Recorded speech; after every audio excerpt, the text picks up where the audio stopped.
about to Northern Queensland as usual. And 1, 2, 3, about a dozen people in the room. Yep, okay.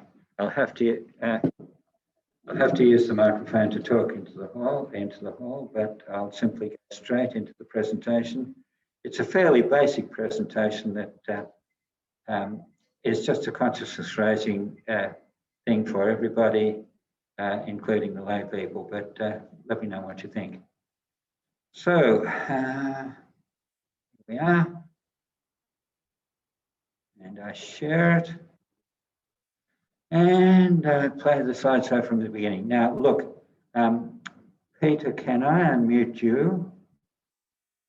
Yeah, I can unmute myself. Yeah. Okay, good. Now, the only thing that we haven't checked is the level of volume. You might have to turn up your volume a bit, but if there are big disasters, Peter, let me know, please. Okay, so wish us luck. There's not going to be much of a wonder, more a sprint. We've got a lot to cover. So, let's go. If you haven't been to the Powerhouse Museum, try to get there. This display of aircraft is really breathtaking. Also, at Castle Hill, there's another display of less well-known aircraft, which for people like us is thoroughly intriguing. The entire collection of aeronautical material at the Powerhouse Museum, the Museum of Applied Arts and Sciences, is enormous. We have uniforms, we have models, we have toys in profusion, and especially we have the Barraclough collection of old aero engines, which themselves deserve several lectures. We'll start off by looking at Lawrence Hargrave. The museum has a great collection of his work. Just let's remind ourselves of why he's important. We're all familiar with his box kites that he flew at Stanwell Park. And the point about Hargraves is that he spread his research very, very widely during the last 10 or 15 years of the last century. The Santos-Dumont aircraft, which was the first aircraft to fly in France, was essentially a collection of Hargraves' box kites. The Wrights, Octave Chanute, and others appreciated his work. He's a great experimenter. He did a lot of work on airfoil sections. This is a model of the rotary engine, which he designed in 1899. Horrifying idea. The cylinders actually rotate around the crankshaft, but very good for power rate ratio, and the rotary engines were the predominant class of engine in the early years of flying. He's a real Renaissance man. He explored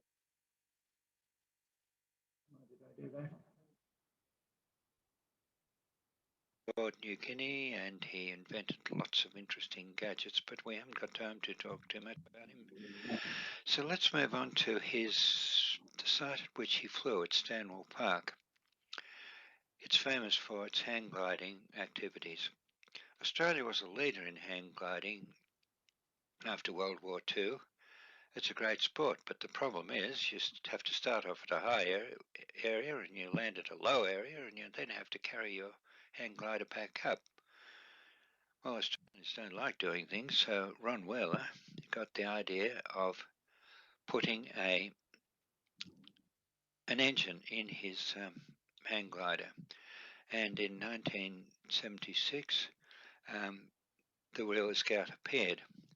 The engine actually is a modified Victor lawnmower, very successful, very cheap. You could carry it on a roof rack, and it was controllable through elevators on the tail and a rudder. It's interesting that Australia led the world in the provision of suitable regulations for this type of aircraft. Fairly soon there were more advanced models. This is the Stoll Aero built by Steve Cohen. He lived in Kirrawee. It's a 25 horsepower motor, and it has ailerons on the wings, which makes it far more reliably controllable. Steve Cohen went on to have quite an interesting career in designing. This is his 1982 thruster, which was built in England and also in Orange, New South Wales. A very successful designer. Gary Kimberley, at the same time, improved the idea by adding flaps to the control surfaces, so you had better landing control. An interesting aircraft is the Bedson Resurgam. Gordon Bedson is a fascinating character. Travelled all over the world, came to Australia to design motor cars, and ended up on a property at Bundarra where he built light aircraft. All the aircraft that I've shown have achieved international recognition, including this one, which won a flight from Biggin Hill to Paris, a race from Biggin Hill to Paris in 1984. I'll do that again in 1982. Gordon Bedson was killed while trying at his two-seater aircraft in 1984.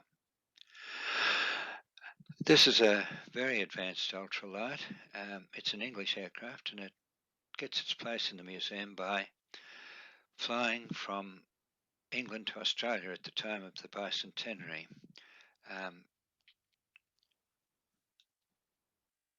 The idea of ultralights is not new. This is a 1930 attempt at making an Australian ultralight by the Clancy brothers, who had a factory at Rosebery. A number of them were actually built. When they built their first one, there was a shortage of engines. They used motorbike engines, which gave high power with small weight, but they actually improved the Henderson four-cylinder motor engine by changing the overhead valves. I'll do that again, by changing the side valves to overhead valves. Quite an achievement. Our Sky Baby came from an interesting source. In 1982, it was built in the USA by a group of enthusiasts. They were given an original Henderson engine by Jack Clancy, and it was actually registered in America, and in 1987 it was donated to the Powerhouse Museum by the American builders. A number are still existing. This one was VH registered until recently. It belongs to a man in Queensland. Notice the very thick wing for the Tragics. It's a Gotigan 426 airfoil, which gives a tremendous lift. The final ultralight that we're going to look at is the Eagle X prototype. Biplane of a canard sort of function. You've got two wings offset, very stable. Only one was built. It more or less copied a Rutan design. One of the Rutan engineers from America helped to build it. The idea was it would be a single-seater sports aircraft or a aircraft for rounding up cattle. Only one was built. The firm Composite Industries of Western Australia went broke and were taken over by a Malaysian firm, and they built quite a successful, between them, two-seater aircraft called the Eagle, a number of which are still flying. The next group of aircraft are some less known aircraft which are themselves interesting. The first one is the Todd Hunter Sky Cycle. Reg Todd Hunter had a workshop at Condell Park, and he, during the period 1967 to 1976, tried to win the prize offered by the British Henry Kramer for a human-propelled aircraft. To win a big prize, you had to fly a circle of a figure eight course. He wasn't successful, but it's a tremendous effort. The problem is they're very fragile. They break very easily, so we've got the remains of the Sky Cycle at Castle Hill. Reg also was involved in building the twin plank Sky sailplane, all wing and very little aeroplane. A brilliant concept. A number were built in America and in Australia. The Australian Gliding magazine described its amazing glide ratio of 18 to 1, but it had a fatal flaw. Because of its short length, isn't it an amazing looking thing? The centre of gravity was very crucial and the thing was prone to tipping over on landing. One person was killed, others were injured, and the project wasn't proceeded with. In the 50s, next to the Powerhouse Museum in Ultimo, lived an interesting guy called Hermes George Celio, and he also had a go at making a human-powered machine. This one was fascinating. The pilot stood upon a treadle and pumped furiously, which sent air through the series of pipes out the tips of the rotor blades of the helicopter. He thought if he got up to 200 revs a minute, the thing would fly. It is beautifully made. He claimed that it did leave the floor of his workshop, but certainly didn't win the prize. He also produced a glider which could be launched from a winch. In fact, the winch was the drive wheels of a 1926 Hupmobile. The idea was that you pulled the glider into the sky, got an altitude of about 400 feet, which would enable you to do one circuit. This was a two-seater glider. It was quite successful in the 50s. It's damaged from being hit by a car, and we still have it in the museum. We also have the remains of the Butler Bat. Remember the name, Arthur Butler. He, as you know, was a great aerial pioneer of the 20s and 30s, and established a workshop at Cootamundra, which was his depot for his mail flights from Queensland. The mail would be flown into Cootamundra and then go by train either direction, Melbourne or Sydney. In 1937, he built this rather elegant aircraft. It was used after the war by the famous ex-war pilot Bobby Gibbs, and was moderately successful. And it fell into disuse and was eventually burnt in a bushfire at Oberon. And we still have the remains of it, which is a wonderful piece of history. The final aircraft in this section is the Yeoman Cropmaster. During the war, Lawrence Wackett built, designed at least, the Wackett Trainer, a monoplane trainer, far better than the Tiger Moth. About 200 were built, and after the war they were sold very, very cheaply, and some of them were made into agricultural aircraft by Kingsford Smith Air Services, swords into ploughshares. And we do have one, which is undergoing restoration. I do hope it gets finished. In the main museum, one of the main exhibits is the de Havilland 60 Cirrus Moth. De Havilland during World War I made light bombers, and after the war they transformed those into airliners carrying 3 or 4 people. In the 1920s they decided they'd build a sports aeroplane, about half a ton in weight or less, about 100 horsepower engine, and the first successful one was the Cirrus Moth, and we have one in the museum. It doesn't look a very strong vehicle, but it did some amazing flights. A whole procession of people flew from England to Australia creating records. These included Lawrence Bonney and Amy Johnson, Francis Chichester, C.W.A. Scott, later famous for winning the 1934 air race. And here we have Nancy Bird, whose first aeroplane was a Cirrus Moth, and she graduated to a Fox Moth after that. De Havilland, the De Havilland Aircraft Company had a lot of influence in Australia. I'll just give a few examples. The single engine to fly from England to Australia was, of course, Power and Macintosh in the DH9 in 1919-1920.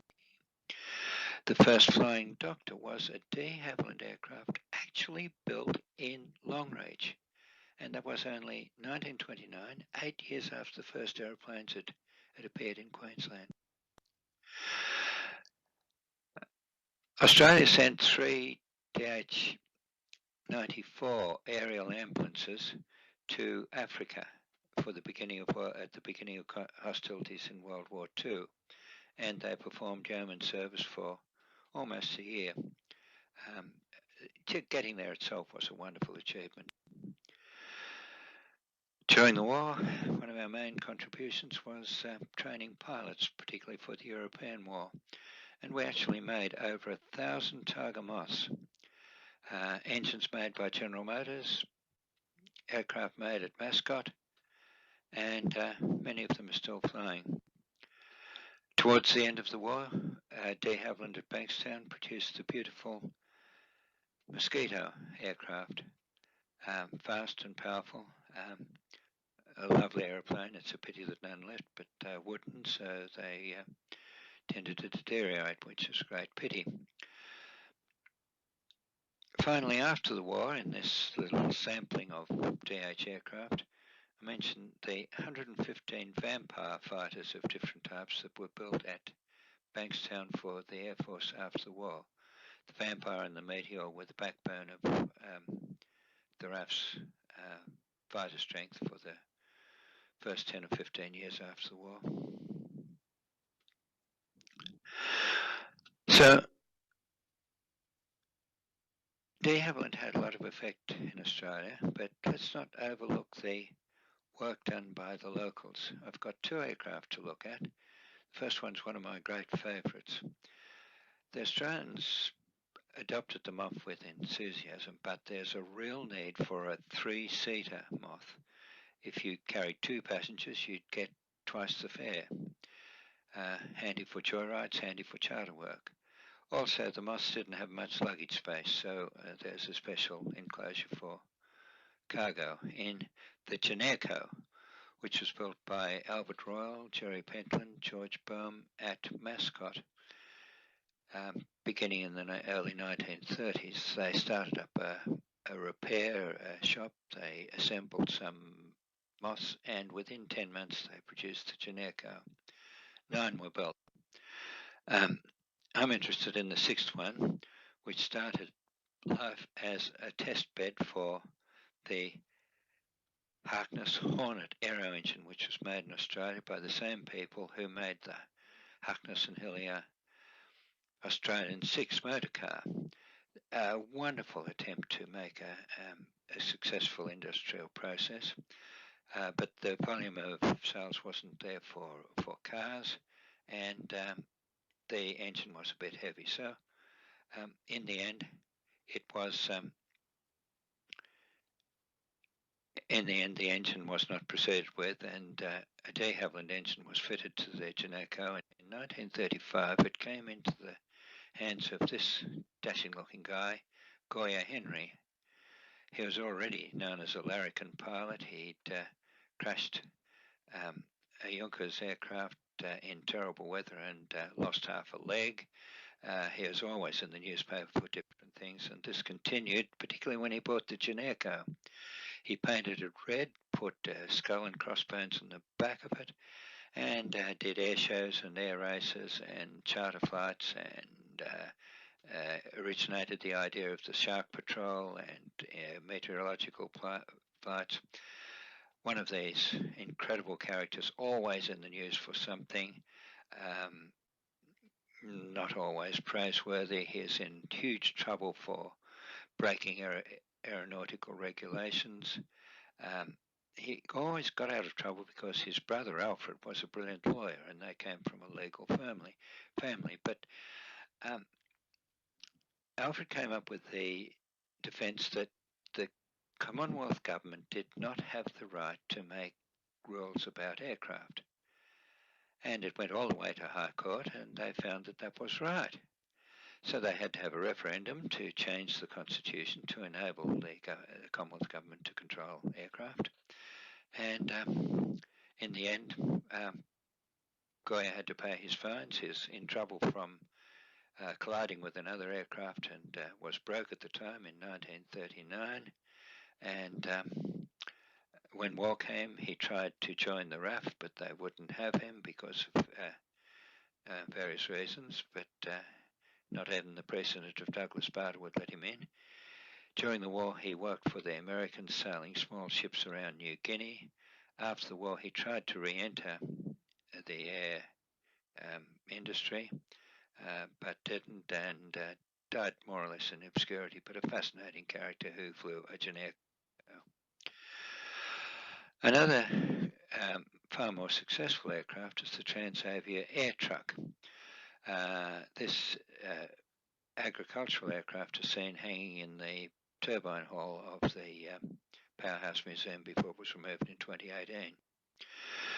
It was designed by Luigi Pellegrini, who came to Australia in the early 1950s after having built in Italy some air autos, cars which airplanes which could operate on the road and in the air. The only problem was they drove along the roads with their propeller engines and wasn't very successful. So he came to Australia and worked for the colourful character Doug Fawcett at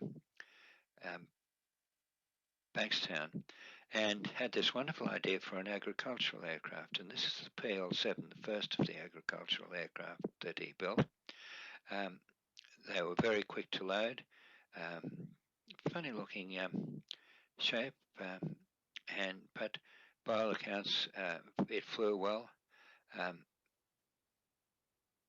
The engine was a war surplus engine out of a Avro Anson, a Cheetah.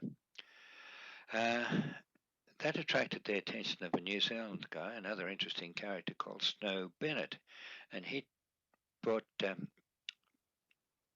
Luigi Pellegrini to New Zealand, and they built the PL11, this time using parts from a Harvard as much as possible. Same thing, but it attracted the attention of Franco Belgiorno Nettis, the industrialist behind Transfield, who'd made huge amounts of money by putting electric wires through the state and incidentally killing off the Sydney Power Station, which was a good thing. And he established a factory and built at the factory was at Seven Hills with an airstrip where they built about 120 aircraft over a period of time. This was the first one which flew in 1965. Transfield and the Belgiorno Nettis family were very generous to the museum and presented it with the aircraft. This is an Autogyro, belonged to a businessman called Tyne Reid, and he imported it from England in 1935, and it flew in 1936. Another fascinating character. He used it to commute to his family's farm at Yass from Sydney, and even to fly from his home at Northmead to, I'll do that again, at near Hornsby, to Mascot. He would commute in his Autogyro. During the war, the Air Force used it for various experimental purposes. It was given back to him after the war. He used it a bit and then decided to go for a fixed-wing aircraft instead, ending up with a Drover. But it created a lot of excitement. The Spanish community loved this aircraft because it was built by Juan de la Cierva, that's not the right pronunciation, but too bad, who was the pioneer of rotary ring flight, and he had two main inventions: the airfoil flight section of the rotor blades and the way of attaching the rotor blades so that they wobbled a little bit and produced an even loading as the aircraft flew through the air. Another rotary winged aircraft is Dick Smith's Belljet Ranger, which he actually flew into the museum on the 7th of August 1990 to present it. Between 1982 and 1983, this was the first helicopter flight to fly solo around the world. Dick Smith, a fascinating character. You might remember the story. He retired at the age of 36 after creating the Dick Smith electronic stores, and with his $25 million, became an adventurer and did all sorts of wonderful things throughout the world, mainly for his magazine, The Australian Geographic. His helicopter is in the Rand building above Australia's first train, and up the back there is Hargrave's kite.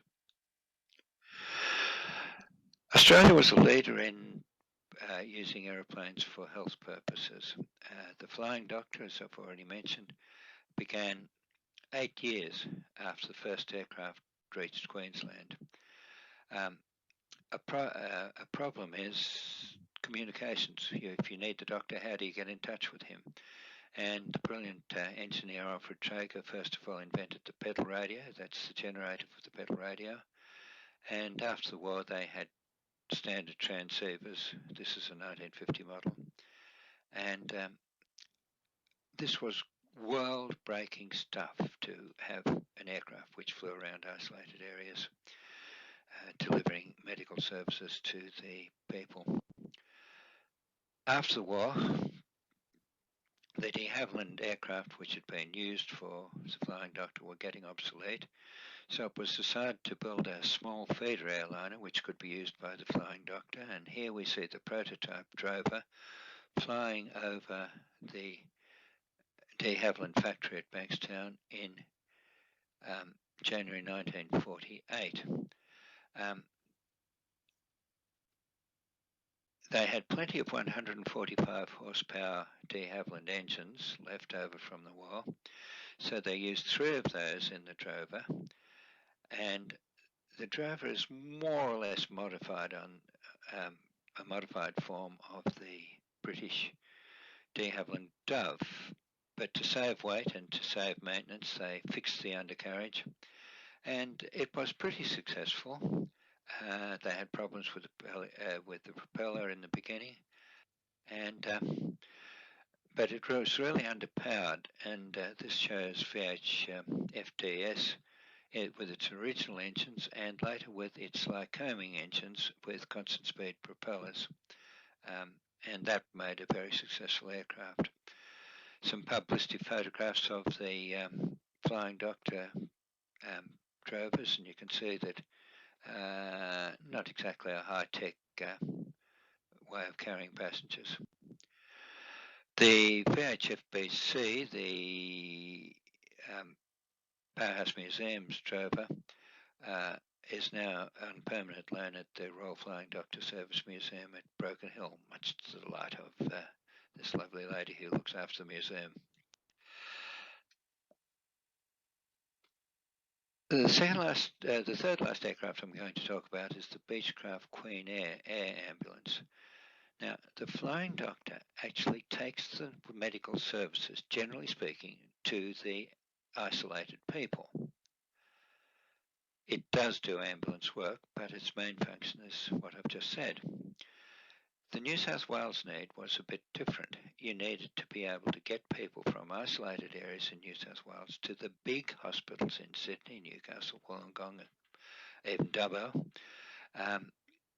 and virtually what was needed was an intensive care ward on wings.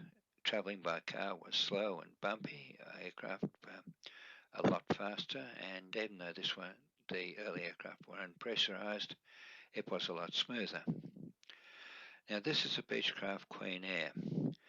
It cost $87,000, and the money was raised by the local people in the isolated areas. Arthur Butler, who we've met before, and others were instrumental in, and Nancy Bird were instrumental in raising the money, which was enough to buy the aircraft and fit it up completely.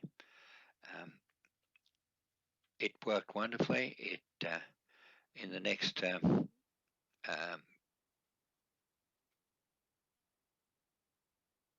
12 years after it was built, it flew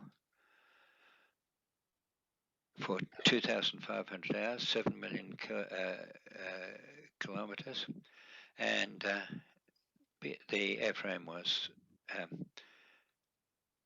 reaching the end of its useful life when it was given to the museum, and it's a great thing to have. Just as Australia led the world with the flying doctor, they also led the world with the air ambulance. The Americans were beginning to introduce air ambulances only after this one had been in service about 12 years. An intensive care ward and wings, and the pilot for the last flight was Philip Supp, whom some of you will know, a prominent pilot of the Korean War, and remember that name. I'll come back to it. Second last aircraft, the mighty Catalina. Catalinas first made their presence felt, the American long-range patrol flying boat, in 1939 when the American Richard Archbold came to Australia and New Guinea with his flying boat Cuba, an early Catalina. It was chartered by the Australian government at the request of P.G. Taylor and explored the Indian Ocean. Very important for the outbreak of World War II to have that exploration done. When the war came, Australia was very unprepared. It had one modern fighter, a Hurricane, that had come to Australia for raising money for war bonds.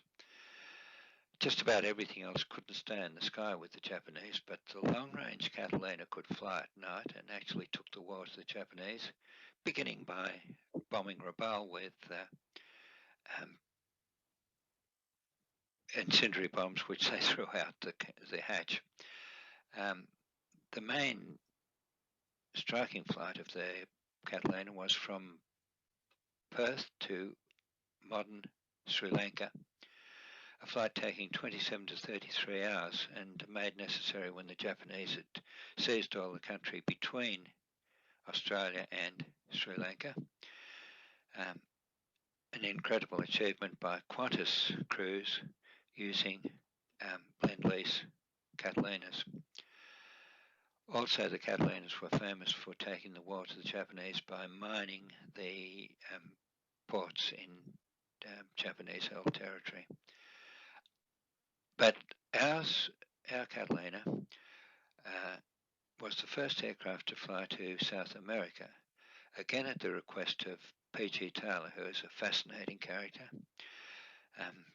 He was inspired to take up flying by watching Kingsford Smith. He became involved in airlines and things like that. He is an associate of Kingsford Smith and made a number of flights with him, including the famous flight of Southern Cross where an engine lost its propeller and had to be stopped. The other two engines were going flat out, but one of them needed oil, so Taylor climbed out on the wing strut, took the oil from one engine, put it in the other engine on the other side, and saved the aircraft, for which he won a medal, which later became the George Medal. After the war, he suggested that we fly to South America, and he gathered together this crew of people. You had Angus Elson as radio operator and Blue Wee as flight engineer, and two other interesting people, Harry Purvis, who was a pioneer airline pilot, and with many adventures, including during the war, he is responsible for setting up the bully beef bombers, which enabled the Australians and Americans in the field to be supplied from the air. At the end of the war, he ended up by accident in Timor, where he accepted the surrender of 10,000 Japanese troops, all by bluff. The fellow with the spectacles is Jack Percival, who is a journalist for the Herald, who is associated with aircraft from the beginning. When I talked about the problem with the Southern Cross and the oil, the only engine that kept on going was one that the amateur Jack Percival had a hand in reassembling just before the flight. Now, Percival had been imprisoned and with his family by the Japanese during World War II in the Philippines. When the flight came up, he was reporting on the war in Korea and jumped at the chance to make the flight. I forgot to mention that the other picture was of Robert Menzies, who welcomed the people back. There was a crowd of about 30,000 people and went on their flight back from South America with incredible dangers. He was part of the welcome committee. Well, here's my favourite aeroplane, the Blériot 9 monoplane. Maurice Guillot brought it to Australia in April of 1914. It was about the 20th aircraft to come to Australia, but I think it's one of the three most important aircraft, pre-war aircraft, remaining in the world. There are less than 30 legitimate claimants to that award, and I'll believe that the Wright Flyer is the most important. I think the Blériot in which Louis Blériot flew the English Channel is the second most important. And I think ours is the third most important because most of the other aircraft survived because they didn't do much. And this one ignited Australia with excitement. It not only just flew, it looped, it rolled, it dived, it flew upside down. A particular act was to fly down from a height of several hundred feet at high speed and pull out just feet from the ground. Guillot had incredible control when you considered that this aircraft had no ailerons. You control the directionality by warping the wings and using the rudder. The pilot sat on the aeroplane behind the propeller and was sprayed with castor oil as he flew along, so it was pretty hectic. Here's a picture of him flying, loading the air mail, which he flew from Melbourne to Sydney in July 1914. Picture of him flying over what is now Mascot Airfield. Still a popular aircraft. We had a number of centenary celebrations in 2014. At Harden, for example, about 1,000 people met us, and there were 14 aircraft on the polo strip, which doubles at the airport. Well, that's the last of the aircraft I want to talk about.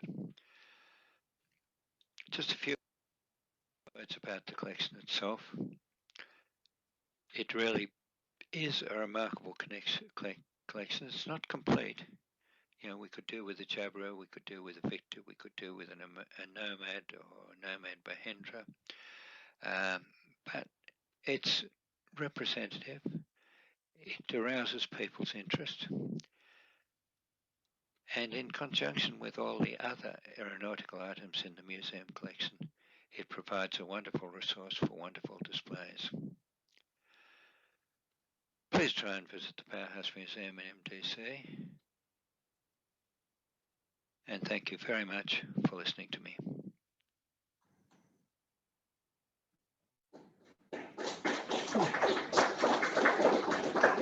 Thank you very much. Okay, allow participants to unmute themselves. I recorded that so I could watch it. I found 6 gross errors. You're all invited to pick them out and make corrections and comments. It was just an effort to get people to appreciate the width of the collection. And thanks again for listening. If I can unmute everybody, press that, that might do it.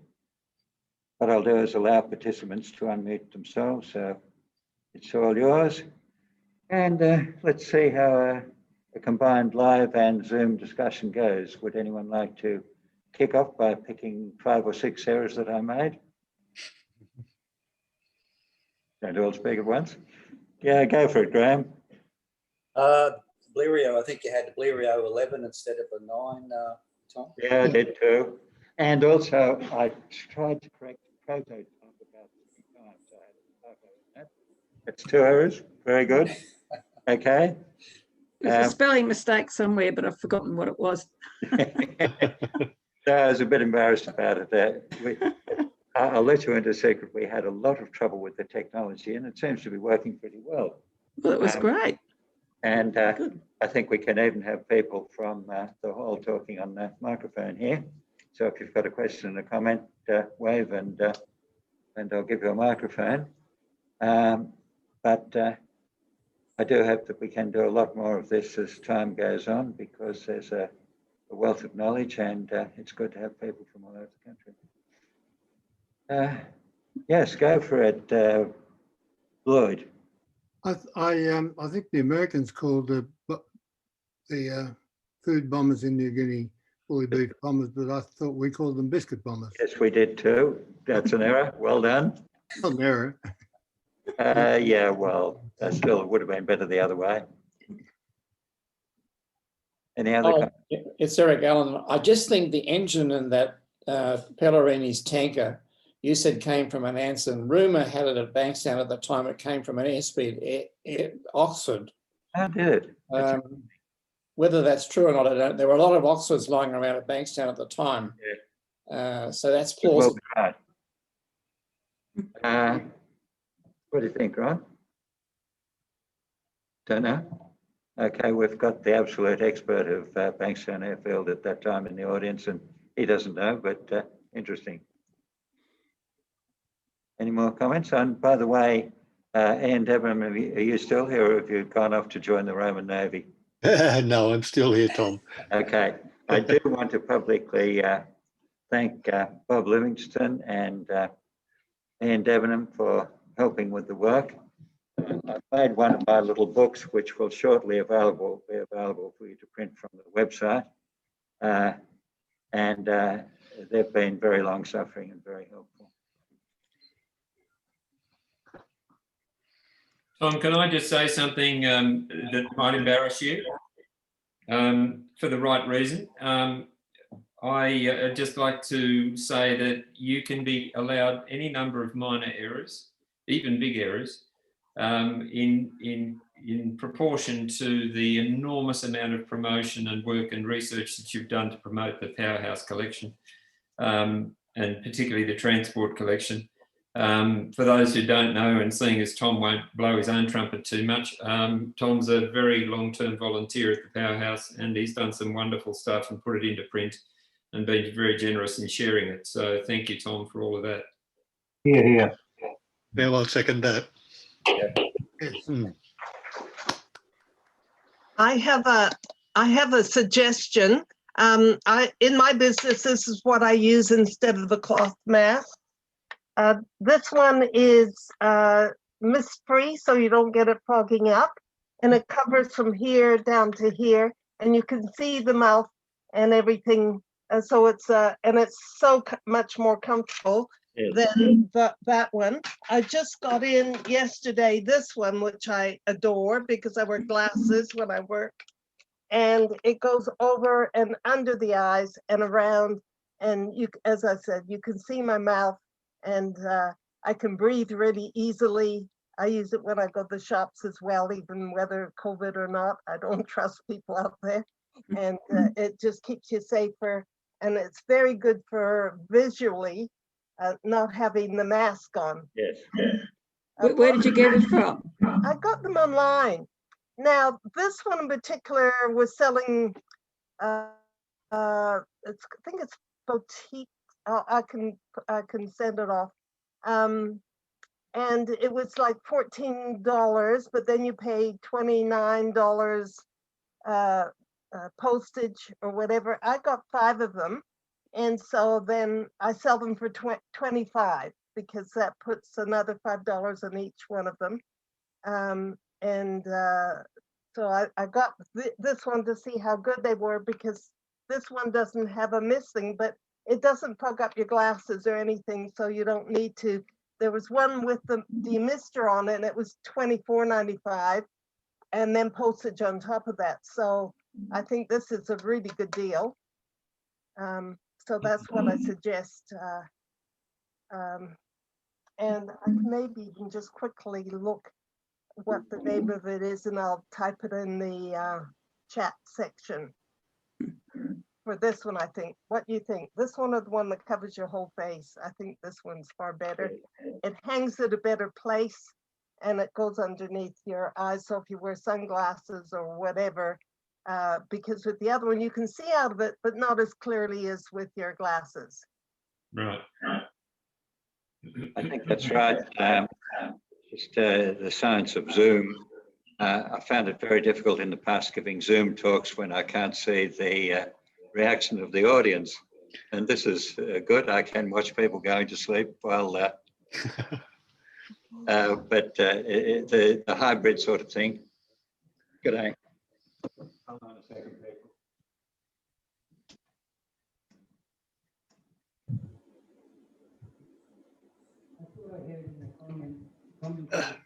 The Queen Air was specialised. I don't think the Queen Air was specialised. It was. I had another little announcement.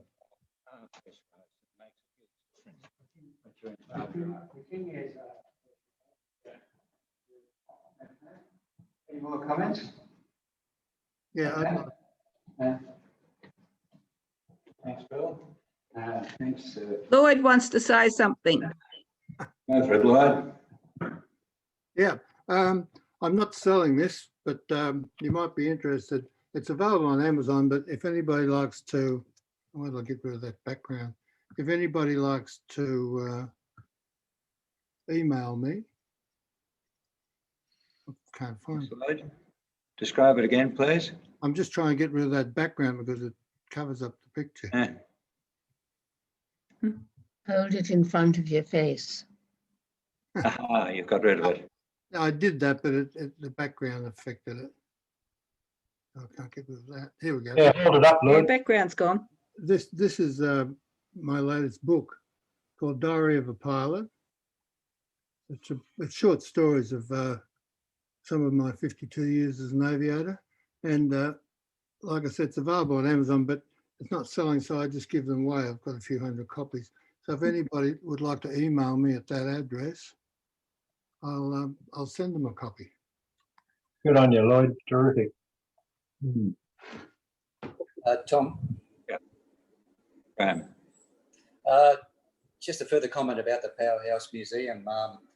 I think congratulations to you and a lot of other people, but particularly yourself, for all the hard work and effort you put in to actually save the Powerhouse Museum virtually from it being relocated. I think the proposal was to Parramatta at one stage. So I know you're obviously very happy and relieved that it's now staying put, Tom. So congratulations on all your hard work and effort. Just goes to show that David and Goliath battle could still be won by the David. So well done, mate. We needn't be too happy about it, because if you look at the fine print, all that they've said is that they're going to keep something at Ultimo with the Bolt and Watt engine, the Catalina, and what's the third thing, Ian? I've forgotten. Sorry?